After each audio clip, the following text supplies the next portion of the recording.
Anyway, well, hey, good afternoon. Oh, I need that? Okay, I certainly do, don't I? Let me see. All right. I mentioned earlier that my formal background was college teaching. And so when I became involved in this industry, the first 15 months I was trying to reinvent the wheel. And I didn't do it very successfully. I was very frustrated. And at times I thought, oh, this isn't working. I want to quit. And then I thought, I can't quit. And I get going again, and I just mess up. And eventually I was able to try to figure out how this business really worked and the secret to how to build a business, and then try, because I had teaching skills, to take those skills and try to simplify it for people like you. So one of the things that I wanted to share with you, is this automated? Or it just comes up like it did? Okay. It doesn't automatically do it. Most of it has animation. You didn't have animation on that slide. I didn't have animation on that slide? Well, I should have. So anyway, let me tell you what happened to me. The first time I went to see a business opportunity similar to what you saw today. I'll never forget, at the front of the room, it wasn't on a screen like this, but it was on a big whiteboard. A gentleman drew a circle, and on the top of the circle, he wrote the word dreams. And he asked people in the audience, he said, what is your dream? Before he even started, what would you like? And there was this big, long pause. And there was a pause because people didn't know. They hadn't really thought about it, because they had compartmentalized their life into this small space called my income. This is my income. So any dream I have has to fit in here. And so to think about what you would want if money was not an issue, if you could have anything, they started thinking. After a while, people started rolling with it. Somebody says, I want a cruise. Somebody says, I want a new house. Somebody says, I want to go on a safari. I want to go to college. All of a sudden, their minds opened up.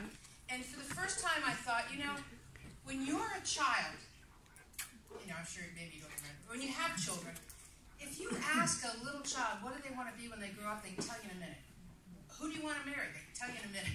They have imaginary tea parties without tea. These people, the children are so creative, and they let their minds flow. And that was us when we were children. But what happens is we become adults, and somewhere along the way, someone has said, no, you can't do that. Who do you think is going to pay for that? I can't afford to send you there. And all of a sudden, we stop dreaming. And then when we get a job, it's like, okay, I want to go to Disney World. And instead, we end up going to the local fair and going on the Ferris wheel. Or, we want to have a new house, or I want to redo my kitchen, but instead we try to make do. We put on new cabinet covers, or, I want to have a brand new car, but instead we got this income. We say, well, I'll try to extend the life of my Rolls Canarly. You know what that is? It rolls down hills and can hardly get up the next, that kind of thing. So we try to make do because we have decided that all of our dreams need to fit into this space. And so for the first time today, what I want to do is try to open your minds, and I want you to take you back to when you were a kid and saying, if there was anything you wanted, instead of trying to make your dreams fit into your income circle, let's try to make our income surround or expand enough to encompass our dreams. So let me start here. Real success lives outside your comfort zone. So I think that's pretty self-explanatory. It's trying to expand and maybe take a chance on something. When I got involved in network marketing, I was scared to death. I don't know why. It wasn't like it was a big risk or anything. 23 pounds, big deal. That's how much it would cost to get involved, to get a starter kit, and a few products. It wasn't like I was starting a business and I was signing a lease on an office for a year. It wasn't like I was buying all the office equipment and what was I going to do? If it didn't work, I'd have to sell it or give it away. So it's not like it's a big risk here. But let me explain to you a little bit of difference between addition and geometric growth. Addition is the kind income that we're used to. It's kind of like linear income. You work and the company pays you. You put in extra hours, the company hopefully pays you extra money. You don't come to work, you make no money. In other words, it's linear. You do it, we pay you. You don't do it, we don't pay you. That's the difference between the kind of residual income we're going to be talking about. The same with, in our business, the same with addition and geometric growth. I was once asked, would you rather have $30,000, you can figure that out in pounds, or a penny doubled every 30 days? Now, I'm no fool. I said I would rather have $30,000. But have you ever doubled a penny every day for 30 days? You know, if you double a penny every day for 30 days, it's $5 million. If you double it for 31 days, it's $10 million. I was such a skeptic, I had to go home with a calculator and figure it out. And then I realized, my gosh, I had no idea. But this is the way our business works. This is geometric growth. In other words, if you happen to share this business with two people, and that's all you ever did, was share the business with two people, and they shared the business, they did exactly what you did, because this is a business of duplication, they share it with two, that means you'd have 4 people in your business on your second level. This is kind of like a family tree, you know, parents, kids, grandkids, great-grandkids, you know, if you can do a family tree here. Now, and if those 4 did just what you did, only shared it with 2, you'd have 8 on your third level. You'd have, if they did the same, and you'd have 16 on your fourth, 32 on your fifth, 64 on your sixth. That means that all you ever did was share the business with 2 people. Now, this is a very unusual situation that that's all you would have to do to build a big business. But at the end of the day, this is a perfect model. This business isn't perfect. You know, there's going to be some people that introduce the business to 10 people. There's going to be some that introduce it to none. There's going to be some here that sponsor 2, some will sponsor none, some will sponsor 20. But in this example, if you just shared it with 2, and 6 levels, this is how many people came in at each level. That means you'd have 64, let's say 96. You'd have over 100, probably 120 people in your business. If 120 people in your business got one product, just got the serum, and I'm telling you this stuff, this is amazing product. This will change your appearance dramatically. Okay, this product carries with it, this is about, I think, $89, $86. Figure that in pounds. But in points, it's about 60 points. You get paid on those points. So if 100 people, or 120, let's do 100. If 100 people only got one serum for their own use, one serum at 60 points is what? 6,000 in volume that's gone through your business. And the company pays you on all the volume. Even though you only introduced 2, they pay you on all the volume. But let me take it a little step further so you can understand geometrics. Let's say instead you introduced it to 4. I thought to myself, if I double the 2 and I share it with 4, if I doubled it, then that means that instead of having 120 people, I'd have 240 people. But geometrics is different. It's exponential growth. Instead of having 240 people, you end up here with over 5,000 people in your business. And all you did is increase it by 2. Instead of sharing it with 2, you shared it with 4. Everybody did the same thing. You end up with over 5,000 people. Now you look at this product, 60 points times 5,000. What is that, 300,000? 30,000? 300,000? What is it? 300. 300,000. Is it really? Yeah. Wow, this works. 300,000 in volume, and the company's paying you on that. If you take it one more step, and you change the number at the top to 6, everybody did the same as you, you're looking at over 50,000 people in your business. Kathy and I built a business, we lived in the United Kingdom, built a business in the United Kingdom that spread throughout Europe that had over 200,000 people in the business. They said, how did you do that? I go, I don't know. At the time, I said, when I started the business, you could fit my whole business in a phone booth. Do you remember phone booths here? I love the phone booths. All right? Then you couldn't, now you can't even fit my business in a hotel. So, I mean, it's amazing how it happens. All I know is the people I introduced and maybe some of the people they introduced, but eventually the business gets legs and it takes on a life of its own. So some people say, well, Paula, is this business kind of like a pyramid? I said, well, actually, I guess in structure it would look like a pyramid, but this is kind of how our government looks. We have a president, then we have a cabinet. I guess we have one vice president. We have a cabinet. We have some, that's how that's how government. This is how the school system looks. You have head of the school system. This is how corporations work: the CEO, the president, the vice presidents. This is how our church works. Usually there's one key person at the top, right? So yeah, it looks like that in structure, but in actuality, our business is more like a ladder system. It's just as wide at the top as it is at the bottom. So the person that introduced you might be on the second rung, but they're going to reach out and help bring you up to the second rung.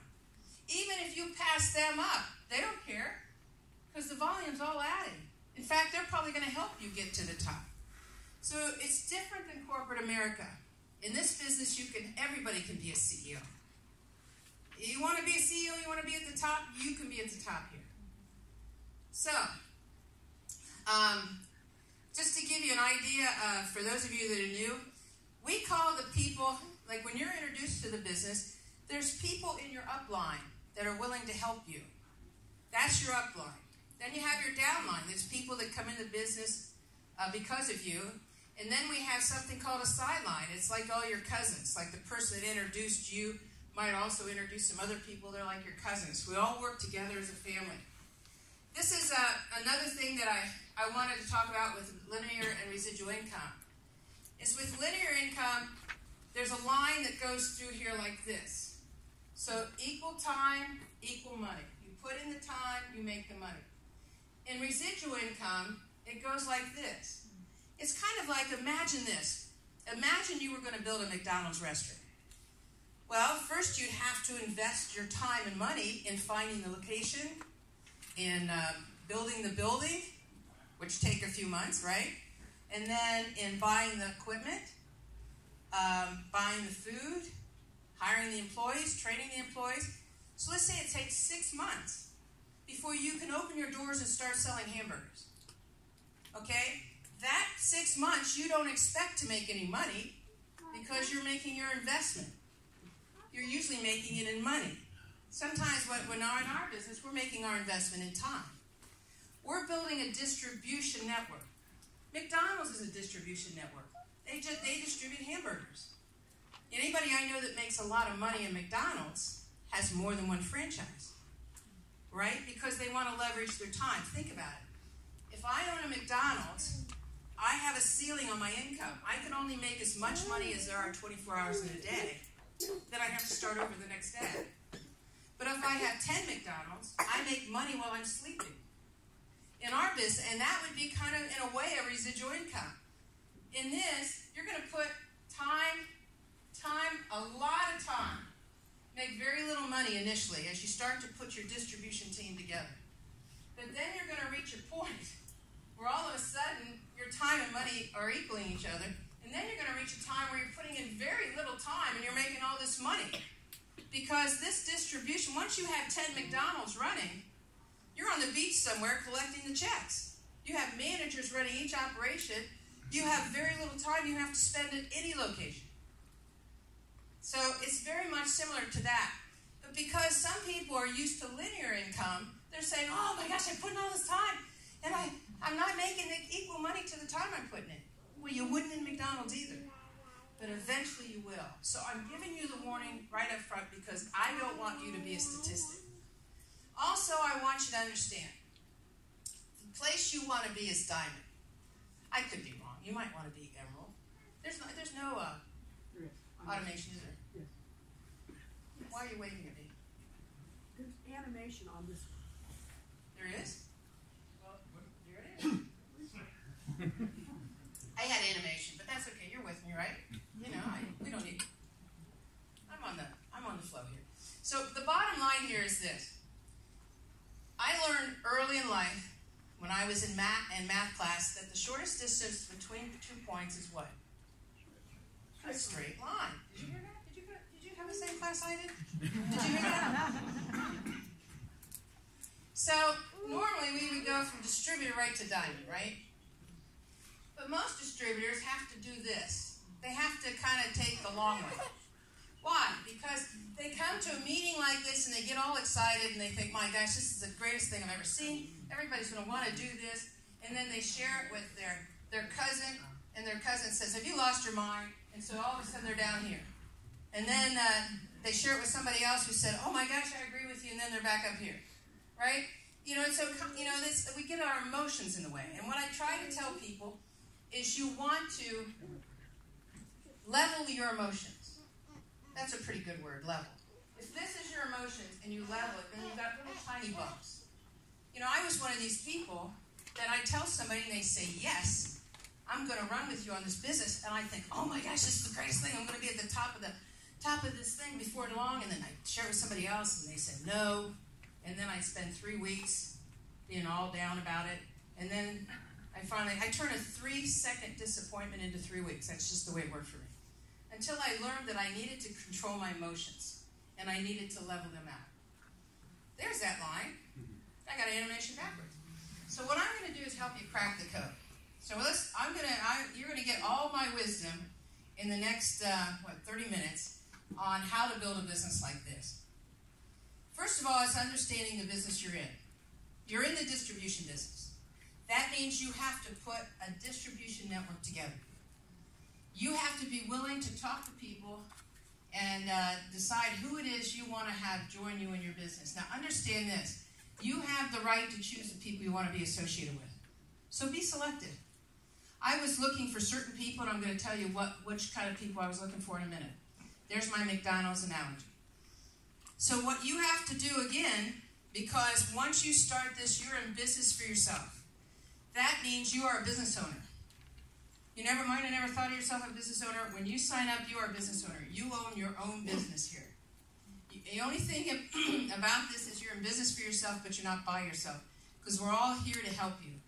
Because the company will reward all of us for helping one another. If I help people like Malcolm become successful, the company rewards me too. They reward him really well. They reward me as well. So you have motivation to make sure other people succeed. All right, here's the facts. There's only 2 ways to make money in network marketing. There's only 2 ways to make money with Jeunesse. One is you show the business, and the second is you show the product. That's it. The key word here is show. I didn't say sell, and I didn't say sign. If I had you, and we were together, and I was trying to convince you on doing this business, I could sell you on it. I could just twist your arm and sell you and whatever. But if I had to sell you to get in the business, I'd have to sell you to do something. And I have the right to choose who I want to be associated with. I don't want to be with people that I have to drag to the finish line. I want to be with people who want to run the finish with me. Okay? So success is in the show. That's the key here. Success is in the show. It's not in the sign either. Because if I told you it was in the sign, that means that you go out and celebrate every time someone signed up with you. Trust me. Has anybody ever had somebody sign up and do nothing? Has anybody ever had somebody sign up and buy product and do nothing? Right? So you might have celebrated too quickly. But in the regular world, when you sign a contract with a company, they bought your computers, or most people go out and celebrate. Here, I don't want you to drag it into this business, because when you sign somebody in the business, that's really when the business starts. Here's the key thing. No is a requirement. You are not good enough to have everyone say yes to you, and you're not bad enough to have everyone say no. The only reason I'm a diamond is because I've heard more no's than you. But I didn't take it personally. Have you ever gone into a store, let's say a jewelry store, and you've walked around the store, you've looked at all of the jewelry on display. You might even have looked at something closely or tried something on. You put it back, right, and then you left. And you left without buying. Did you ever hear a loud thud in the background from the owner collapsing from disappointment? haven't, have you? Because business owners have a business owner mentality. They know that so many people are going to come in my store, so many are going to buy, and so many are not going to buy. They don't take it personally. If anything, they want to move to a higher traffic area. Why? So they have more people come in who don't buy. And in the process of having more people come in that don't buy, they have enough people that buy. Does that make sense? So if a business owner can do that, and now you're a business owner, why can't you do that? You know, if I have when I was a kid, I was a Girl Scout. Of course, do you have Girl Scouts here? Yeah. Okay. We had to go door to door to sell cookies. Now they just set up shop outside the store, grocery store. They get you going in, they get you coming out, you know, and I hate Girl Scout time because I have to buy these cookies because I love them. And then, when I get enough willpower, I finally say no, or I give them money and I say, you keep them, or whatever. But if I would ever say no, I'm not saying no to the Girl Scout. Right? How could you say no to a Girl Scout? I'm saying no to the cookies. So understand, when somebody says no to you, don't take it personally. You're saying, no, I'm not interested in that business.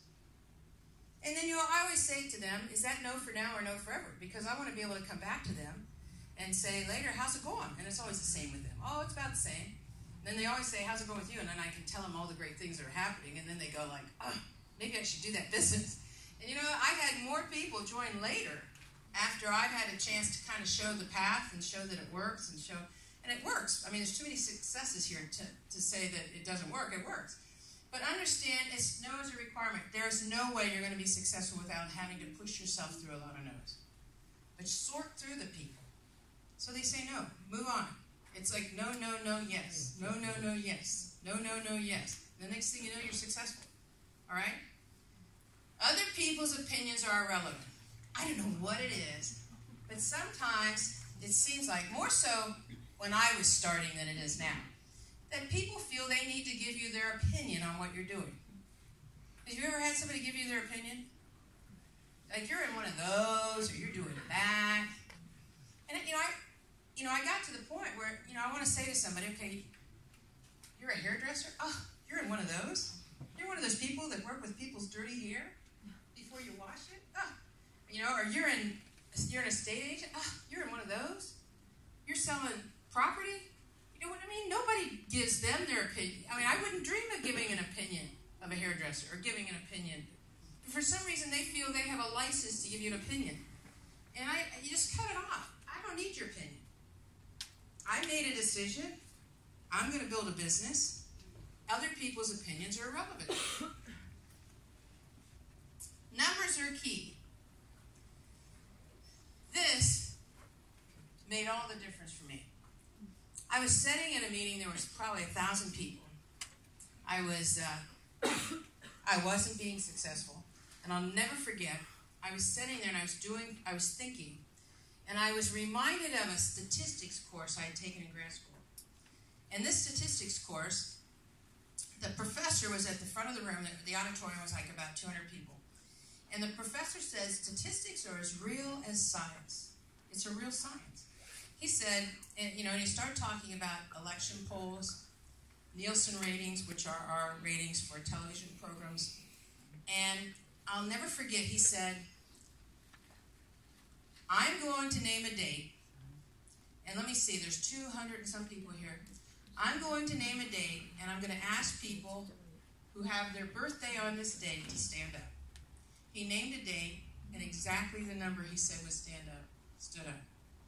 And I mean, statistics can be, as real as 3% either way. But I mean, I thought to myself, okay, if statistics are real, then what I'm going to do is I'm going to calculate how many people have I shown the business to? How many people have I talked to?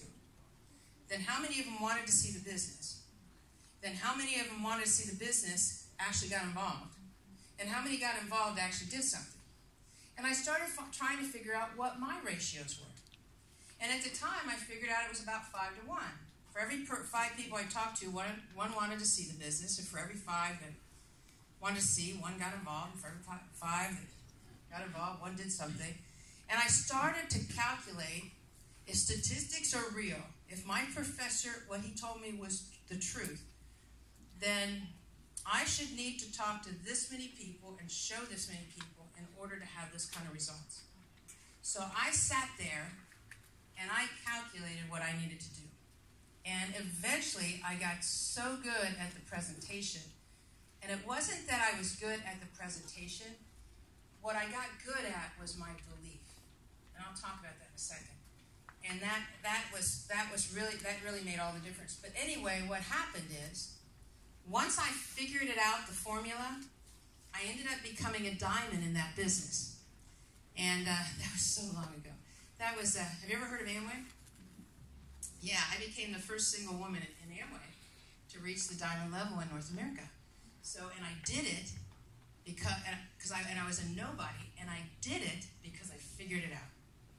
So, know your ratios, and understand that the highest paying skills in this industry, the highest paying skills in network marketing, are recruiting and promoting. I became an expert at both. In recruiting, when you think of recruiting, there's really 4 parts to recruiting. I give an invitation to look at our business. I do the presentation. I follow up with them, and then I sign them up, right? Of those 4 areas, the invitation is the secret. I became a master at the invitation, a master. I studied it because I knew how to study. I spent all these years in college without getting paid because I didn't know you were supposed to get paid getting your undergraduate, graduate degree. I learned. I knew how to learn recruiting. And then, gosh, probably 30 years ago, I created a concept called the indirect approach and the direct approach. I created it. People have copied it. People have put it in their books. I wrote a book on it back in the 90s. It's in its 3rd printing. Other people have copied what I've done, but I created the direct and the indirect approach. And I created a 4-step invitation. I'm going to share that with you because I'm going to tell you it was the secret to everything. I also became good at promoting, because promoting is getting people out to an event like this so they can see other success. And what that does is it makes them believe that it's possible for them. So understand, let's talk about recruiting, because if I'm going to teach you anything, let me teach you the thing that's going to make you money. 80% of recruiting is preparation. When I told you I went from ratio of 5 to 1 to 3 to 1, I went to that ratio because my preparation got better. The first part was belief. You learn to believe in 3 things. Believe in the industry. Believe that in network marketing, people can be successful. That's easy to believe in because there's so many successful people that it's kind of like you can't really refute it anymore.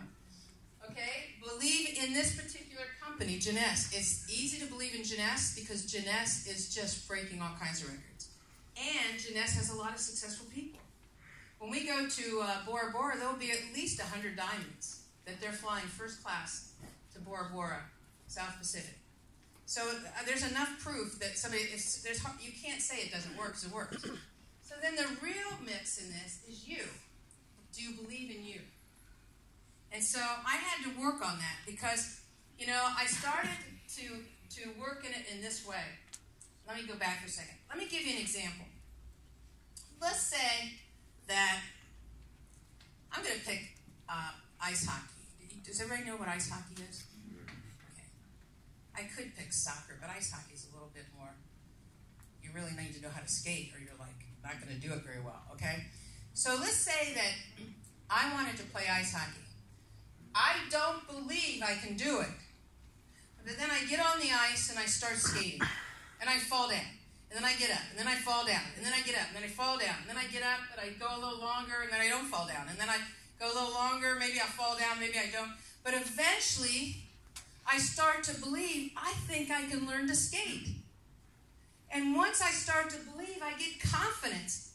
Confidence comes from competence. If I get competent on skating on the ice, I start to have real confidence. Is that right?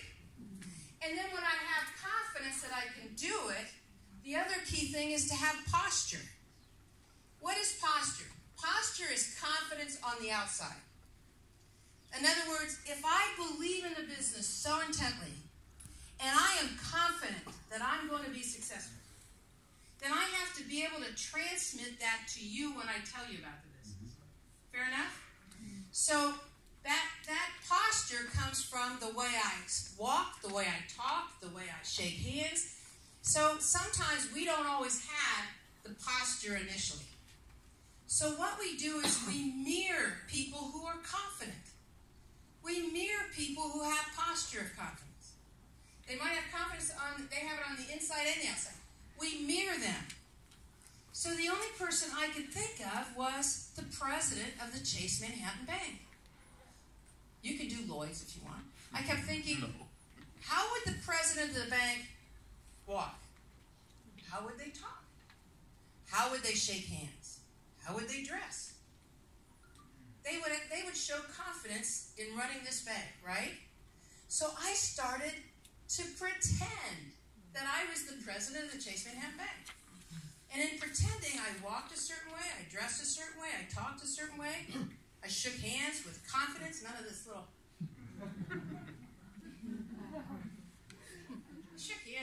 I shake hands all the time with people. But when I get this flimsy little hand, I want to go, grab this hand. But anyway, so I started to act confident on the outside. And do you know if you acted enough, it becomes you.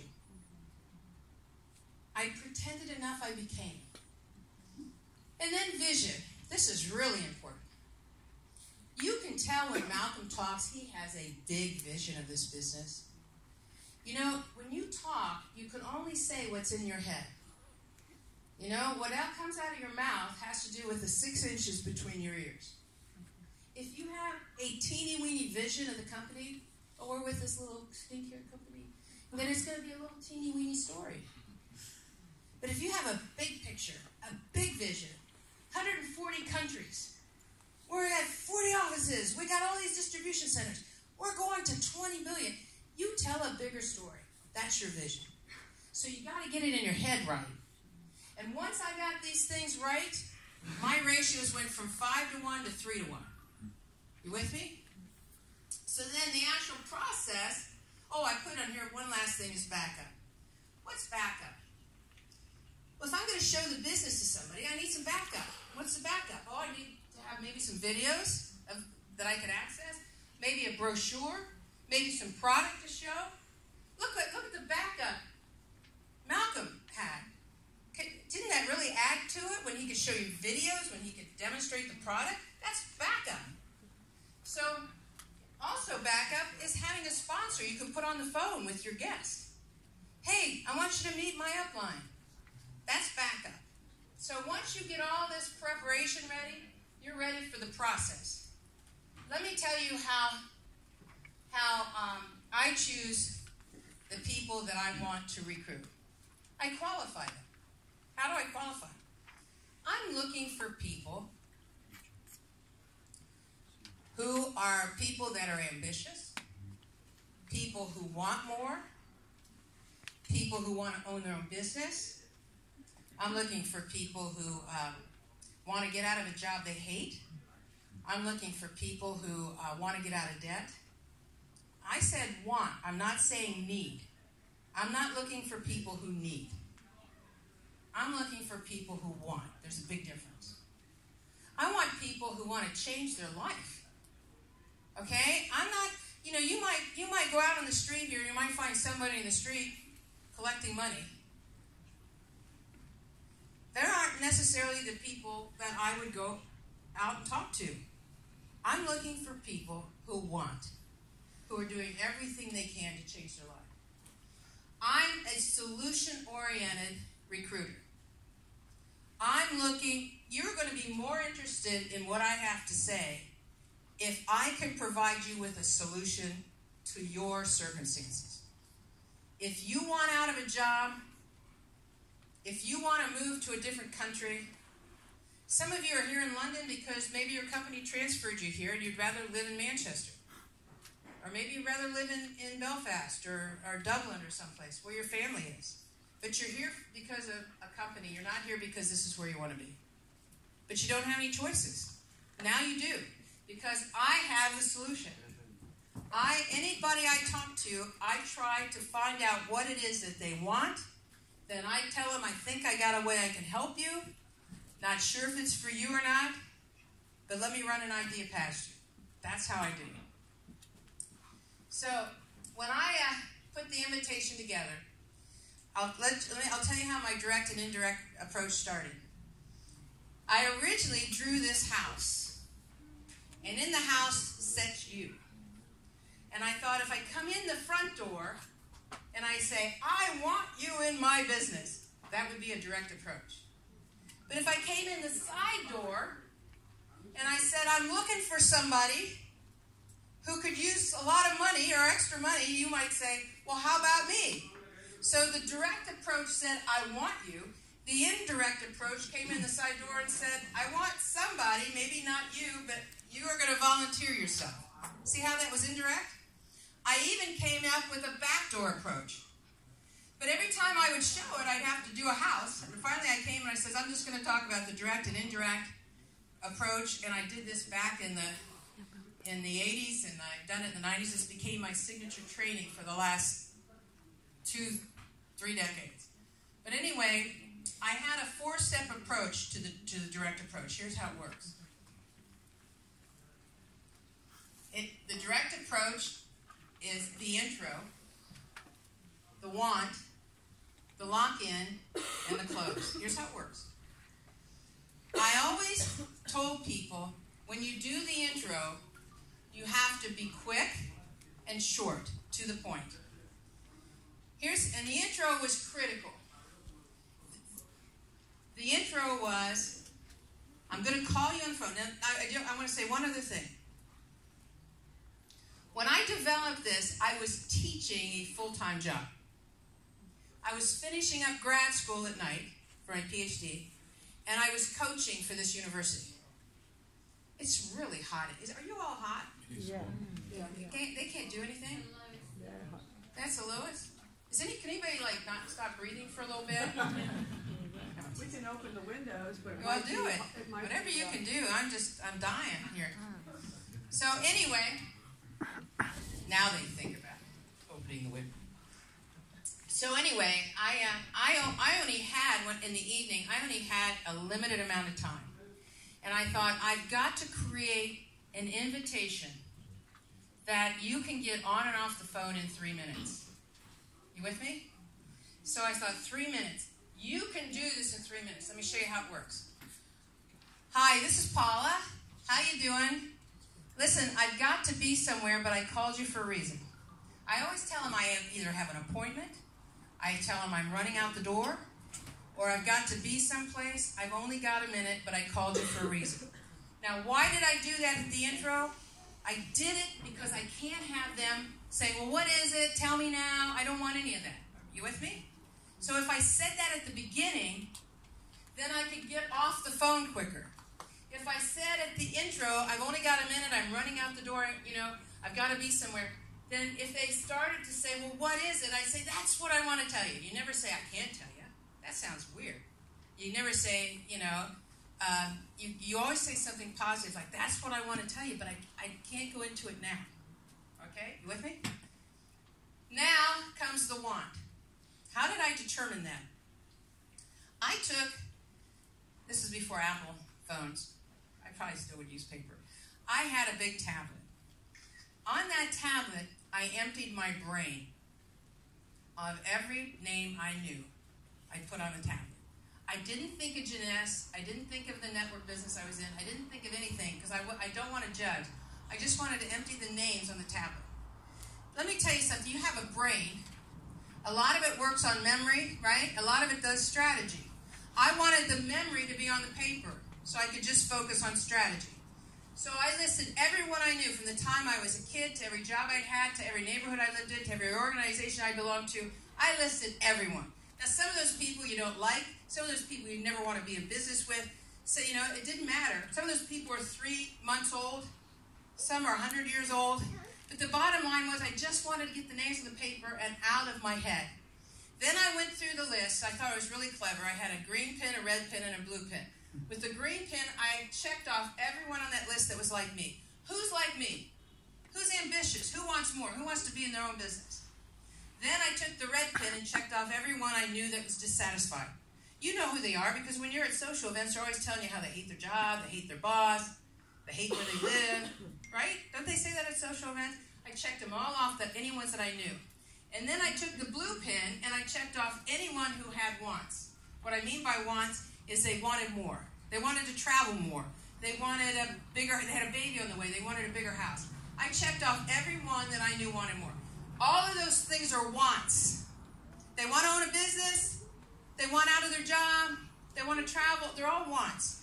Then I narrowed it down to my top 10, my second top 10, my third top 10, and I started calling. And I'd say, hi, this is Paula. I'm running out the door. I've only got a minute. But I called you for a reason. You told me you wanted out of your job. Or you told me you wanted a new car. Or you told me you wanted a bigger house. Or you told me you wanted to get out of debt. Here's the powerful statement. Are you serious? Or were you just kidding around? No, Paula, I was serious. The close. I think I got a way you can do it. I can't get into it now. When do you have some uninterrupted time we can talk? I want to run an idea past you. That's it. That was a 4-step approach. And I want you to understand something. I used to have pages of approaches. Pages and pages. And I tried to memorize them all. And I might be able to do that, but not everybody could do it. Not everybody could be that clever. I just needed 4 steps that was duplicatable, because this is a business duplication. So once I did that, I said, are you serious or kidding around? I think I got a way you can have it. When do you have some uninterrupted time? Uninterrupted time means no kids, no phone, no TV. I could do it on the phone. I could do it face-to-face. I could do it on Zoom. I could do it on a webinar. But either way, I had this uninterrupted time. How long do you think it took me to make this call? 2 minutes. So in 30 minutes, if I only had 30 minutes to work the business, I could make a number of appointments in 30 minutes. Because I was working a full-time job. Just like most of you. Like most of you don't have time to be full-time yet. But if you can find the time to do this, you can be full-time before you know it. The indirect approach was similar on the intro. I've only got a minute. But it all revolved around one sentence. Who do you know? Who do you know? So I'd say, hey, I've only got a minute, but I called you for a reason. I'm looking to expand a business to London. It could mean an extra 5 to 10,000 pounds a month. Who do you know that would like to be in business for themselves? Now, isn't that indirect? I'm asking for somebody. And you might say, well, I might be interested. And I go, really? Well, when do you have some uninterrupted time we can talk? And I go right into the close. That was my direct and indirect approach. If I had another hour, I could spend time and teach you this all the way through. But the presentation was pretty simple. It's really simple now. You can send somebody a video. Or you can just have them watch Malcolm here. I mean, he probably has 100% of the people that see you want to get involved. The follow-up was really simple, too. When you talk to somebody, I always say this is my key sentence. What more information do you need to make a decision? Well, they say, I'd like to see some more on the product. When I give them some video or some information on the product, I always set up the next time we're going to talk. I never leave without setting up the next time to talk. Why? Because then you're calling them and you're getting the answer machine, and then you keep calling them and you keep calling. If you have to call somebody back, don't do it. You leave a message, maybe 2 at the most, but that's it. Because it's not good for your self-image, your self-esteem to be chasing people. It does more damage to you. Don't ever chase anyone. That'd be like, can you imagine me chasing someone so I could help make them rich? Is that like the dumbest thing? I'm never going to chase anybody. You got the sign-in, and one of our goals here is to help get them in, get them involved, get them started right. Keep them in, work with them, help them, teach them, be there to help talk to the people they talk to, and then help move them forward up the ladder. Very, very simple. Understand this. Duplication will determine if you build a walkaway income or an income dependent on your presence. One of the things I learned a long time ago is success is not how many times I'm up here. Success is how many times my people are up here. I'd much rather stay in the back of the room. It's actually cooler now. Can you feel that? All that time. I'd rather stay in the back of the room and have you all up in front so I can just hoop and holler and clap and watch you succeed. That's duplication. You know, if I'm doing it right, I'm not up here.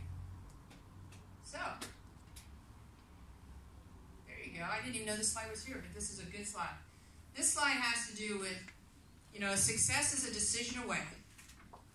And then once you make the decision, it's just disciplining yourself to walk the walk, to do all the things that you're taught and necessary to succeed. Taking responsibility. No excuses. Avoid politics. Avoid negative people. Set an example. You know, if you can become successful, that's the best example you can set for your people because you're showing them the way. You're actually leading. And last of all, this is actually true for me because I always thought when I started the reward was money.